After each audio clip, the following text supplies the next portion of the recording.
It's Towley, correct? Yeah. And you are a towel. Yes, I'm pretty much a towel, Oprah. Number 10. Mr. Hankey's Christmas Classics. As much as fans have come to love this fecal friend of the boys, this episode was one of the few swings and misses from the early years. Mr. Hankey, the Christmas poo, small and brown, he comes from you. Sit on the toilet, here he comes. One thing that separates this from all the other on this list is the complete lack of plot. Hosted by Mr. Hankey himself, it's an exercise in South Park trying to play on the variety show format. We're gonna do something a little bit different tonight. Instead of our normal thing, we're just gonna sit back and enjoy some holiday songs. As it hops from one musical number to the next, fans are left scratching their heads at what exactly they're seeing. Sure, props to the creators for trying something new, but this was really just a Christmas album made into an episode. Down through the chimney with lots of toys, all for the little ones' Christmas joys. Ho, ho, ho, who wouldn't go? Ho, ho, ho, who wouldn't go? Number 9. South Park is gay. Both Trey Parker and Matt Stone have gone on record saying that this episode has one of their worst ideas ever. Coming up next on HBC, it's Queer Eye for the Straight Guy. We have got to get you some tighter-fitting shirts. Centered around metrosexuality, the boys suddenly become interested in taking better care of their looks and fashion. Heavily influenced by the Queer Eye for the Straight Guy show, the episode could have been an interesting commentary on this kind of culture. Instead, we got crab people. We are the crab people! Ah! Jesus Christ! The entire latter half of this episode focuses on how crab people are using television characters to try and take over the world. We're sorry, but say that again? Definitely one of the more out there plots on this show. And don't get us started on that song, or it will be stuck in our heads all day. Crab people, taste like crab, talk like people. Number 8. Funny Bot. The premise here should be pretty simple. A school in Colorado has declared Germans the least funny people in the world. The first annual comedy awards were held by the school children yesterday, and all of Germany is outraged. Germany builds a comedic robot to prove that they have a sense of humor. But instead of just sticking to the jokes, it somehow turns into a threat against humanity, with nuclear weapons being anything but funny. I am taking comedy to the next level. The extermination of all biological life on Earth. What? Underneath all of that, there's an attempt by the writers to illustrate the irony of comedians being praised for their work. Everyone loves a pat on the back, but accolades for laughter tend to turn the subject far more serious, and therefore undermine the comedy.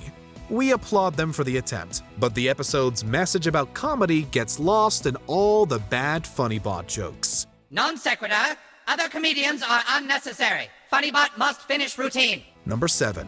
Toilet Paper. For all its nods to Silence of the Lambs, there's just something about this episode that doesn't hold up. That's a terrible cologne you're wearing, officer. You should try something more casual.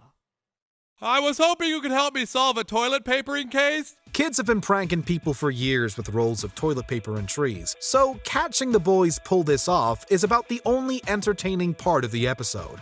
We know the overexuberance of the police is a jab at people constantly questioning what law enforcement is doing. Yeah, we interrogated the suspect for over 40 hours and he finally cracked. Hey, fellas! But what this really feels like is just an excuse to give Bar Brady some screen time. He's a character that has faded over the years, and episodes like this prove he's better suited as a one-off player and not the focus of an episode. Mr. Bell, do you remember anyone suspicious buying toilet paper in the last few days? Suspicious like how? Number 6. Stanley's Cup. How many times have you seen the boys play an organized sport in this show? My name is Stan and I'm your new coach. Now we just need to kind of organize a little bit and practice our... Coach, I had to go potty. There's a reason for that. Similar to a previous entry, this episode was one where the writers struggled to find the right way to make the story work. What starts to feel like an uplifting tale about how Stan's team will find a way to win the game to help their teammate turns sour quickly. Stan Marsh was supposed to win it all. The big game, a dying boy's hope. Only problem is, he died. The team loses repeatedly, including an NHL game. In the end, we're left depressed by the performance of the team, the episode, and the show in general. Our little Nelson, he's taken a turn for the worse, I'm afraid. His cancer's real bad. Oh. Number 5. Royal Pudding. Lots could be said for the public's fascination with William and Kate's wedding back in 2011. The Winnipeg Drummers playing the March of 1,000 Farts, as is traditional for the Canadian royal family. So it comes as no surprise to see South Park do their own version featuring Canadians in their own extravagant wedding. There are some pretty funny bits that poke fun at the excessive traditions observed during these ceremonies. Canadian prince now dipping his arms into the pudding, as is tradition. Princess will of course scrape the pudding off the princess's arms, thus symbolizing their union. But much like Season 2's Terrence and Phillip in Not Without My Anus, seeing the same joke told again and again gets old pretty quickly. Additionally, the subplot around Ike playing the part of tooth decay in a school play seems to solely exist for audiences to get the joke about who abducted the Canadian princess. Disjointed and mostly unfunny, skip this one on your rewatch. The princess now knighting Sir Ike Broflovsky, giving him 3 kisses and a pair of socks, as is tradition. Number 4. Eat, Pray, Queef. Much like our previous entry, this is another episode that relies heavily on characters most fans only like in small doses. We meet Terrence and Phillip's female counterparts, Catherine and Katie Queef. Queef sisters? That's right, it's a hot new Canadian show we're trying out. You replaced our show with this? But they aren't funny. All they do is queef all the time. That's sick. Unlike fart jokes, the Queef sisters rely on another form of flatulent humor that neither their competition nor male audiences seem to enjoy. It's an interesting take on inequality and sexism, but the message really gets lost in all of the ridiculous antics. But I mean, really, isn't queefing a bit juvenile? Men enjoy farts, so why shouldn't women enjoy their quiz? Although the boys do have their own minor subplot, the episode is made virtually unwatchable by its use of yet another set of derivative characters. Damn it, I'm trying to enjoy my wine, Katie. No, that was me, Philip. I farted. Oh. Oh, this is a dream come true. Number 3. A Million Little Fibers. If the entries on this list are telling us anything, it's that South Park does best when it sticks to its core characters. How spicy would you like your chainsaws? Can you just place our order, please? Oh man, I have no idea what's going on. This Towley-themed episode was a spoof of the James Fry fiasco that played out on Oprah Winfrey's daytime show. Towley gets his book published only after pretending he's not a towel. Now it turns out that your name isn't really Stephen, it's Towley, correct? Yeah. And you are a towel. Yes, I'm pretty much a towel, Oprah. Literary antics aside, much of the episode focuses on various parts of Oprah's anatomy that feel neglected and choose to take action. At what point in the writing process did anyone think viewers would want to see Oprah's groin pulling out a gun and threatening people? All right, everyone back! Get back, I said! Number 2. Pip.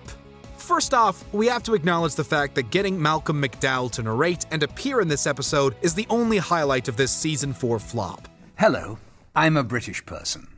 For years now, the character Pip has been featured prominently in the American show South Park. Featuring the titular character, the entire 22 minutes is an ode to the Charles Dickens novel Great Expectations. Pocket, may I ask you a favor? I am desperately trying to become a gentleman for the love of a certain girl. So would you please tell me if I do something wrong at the table? The show has done countless tributes to other works of art and did them justice. Like others on this list, it falls short due to so much focus being put on a character no one was all that interested in. Butters had his own episode, but everyone loved that character. Pip was certainly not worthy of such a gift. Oh dear, all this time I thought it was Miss Havisham. She totally let me believe it. Number 1. Jackosaurus. He's at the 50, the 40, the 30. You guys know what? The This one time, I was watching this rabbit, a brown rabbit. He breaks another tackle, and the ball is You guys know what happened? When Star Wars Episode I The Phantom Menace hit theaters, most fans made George Lucas well aware of their disdain for Jar Jar Binks. Excuse me, but the most safest place would be Gonga City. It's where I grew up. 'Tis a hidden city. Added purely for comedic relief, he was a character virtually everyone felt was annoying and had far too much screen time. Now, let's take that same character, change his name and bits of his appearance, and plant him in a South Park episode. I've never seen anything like it. Me's are gonna die? Woo! Whoop! Hey, that thing's funny. It's stupid. As you can imagine, he's every bit as bad as the character that inspired him. The only saving grace is that we only had to deal with the Jackosaurus for 22 minutes. Star Wars fans had to sit through a whole lot more. Oh, fight!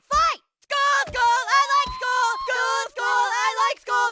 Did you enjoy this video? Check out these other clips from Watch Mojo. And be sure to subscribe and ring the bell to be notified about our latest videos.